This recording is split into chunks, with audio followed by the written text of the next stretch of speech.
از اون برش بهم بده. آره از اون برش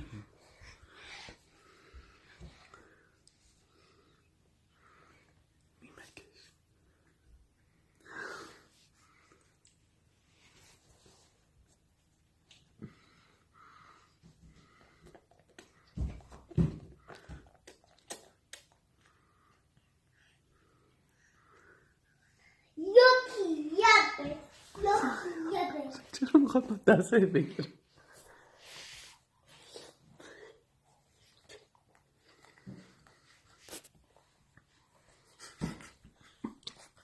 حالا خندون نمیخوام. الان بذارم الان به شما میدم.